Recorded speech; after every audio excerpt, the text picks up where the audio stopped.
The Serengeti Plains of northern Tanzania are recognized across the globe as one of the 10 natural travel wonders of the world. What makes the Serengeti so special is the abundance and diversity of wildlife found there. Right here in Utah, we have been blessed with a similar, albeit smaller version of the magnificent Serengeti. Nowhere in the state can you find the variety and abundance of wildlife that makes Antelope Island home. Here's a brief look at what you can expect to encounter on your photo safari as you travel the plains of Utah's version of the Serengeti. At one time, an estimated 50 million bison roamed the plains of what is now the United States. By the 1890s, market hunting had nearly caused the extinction of the species. In an effort to preserve these shaggy beasts, William Glassman and John Dooley moved a small herd of bison to Antelope Island in 1893. The island herd has now managed to maintain a population of around 550 animals. Each fall in late October, most of the bison are rounded up and herded to holding pens where they are vaccinated and checked for disease and general health. Excess animals are sold at auction, and a small number of permits are issued to hunters. Individual bison or small groups of bulls can often be found on the north end of the island. Larger herds of mixed genders hang out along the east shore and can usually be seen while driving between the entrance and the Fielding Gar Ranch.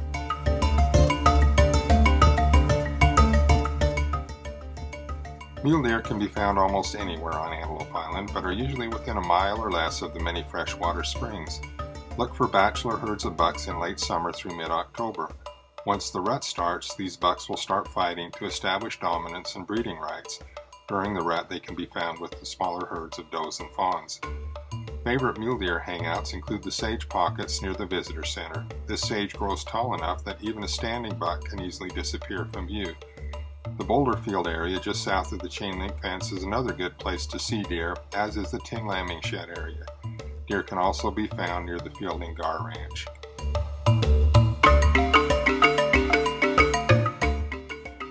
The large mule deer bucks of Antelope Island have been getting a lot of attention lately. A few years ago, the state decided to open the island to the hunting of 2 mule deer bucks each year.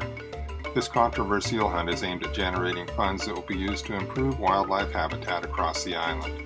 These improvements will benefit all the animals and could make wildlife viewing on Antelope Island even better.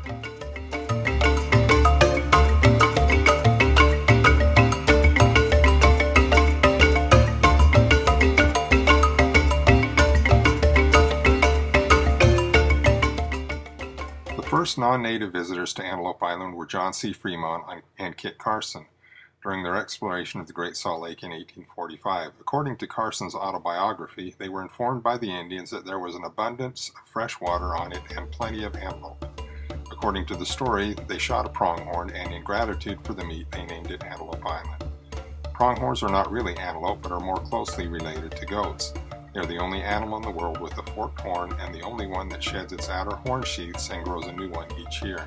Pronghorns were absent from the island for some time, but were reintroduced in 1883. Since then, the population has stabilized, and pronghorns can be seen usually as singles or in small groups on the northern and eastern portions of Antelope Island. Coyotes have a significant impact on fawn production and may be the main reason pronghorns are not more abundant on Antelope Island.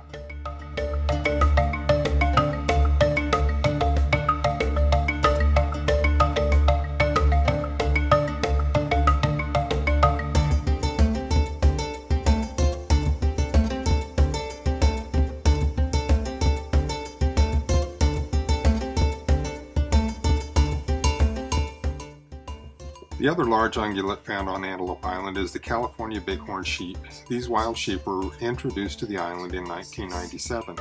The best chance of seeing one of the bighorns is offered by making the 7-mile round-trip hike to Prairie Peak and glassing the rocky slopes to the south and west.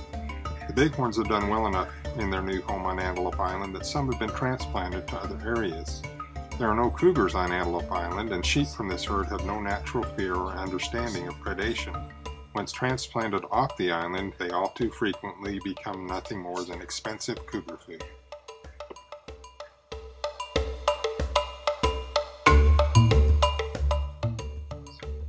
Big game animals are not the only wildlife to be seen on the island. Coyotes are abundant and have to a large extent overcome their natural caution and shyness. Early morning and late evening are the best times to see coyotes. They often follow roadways looking for roadkill and can usually be seen hunting for small rodents and birds in sage pockets and grassy meadows.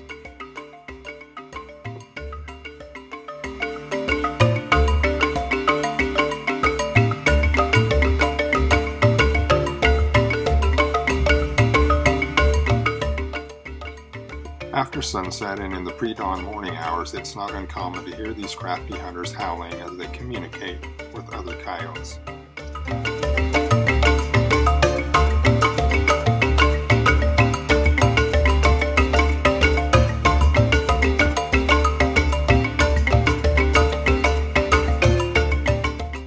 Small game animals and a wide variety of birds also make Antelope Island their home. Cottontails and jackrabbits are abundant. Flocks of chukars can be found in rocky outcroppings, and burrowing owls are frequently seen in the morning hours.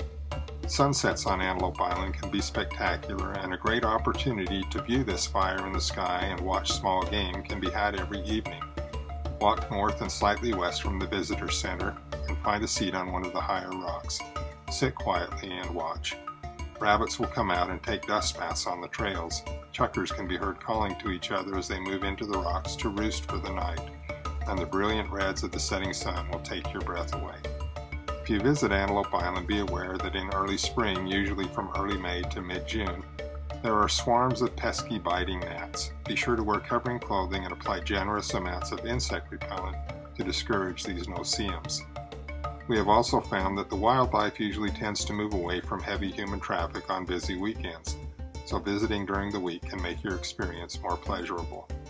There's drinking water on the island, but we found that it has a funny taste. I recommend bringing your own drinking water.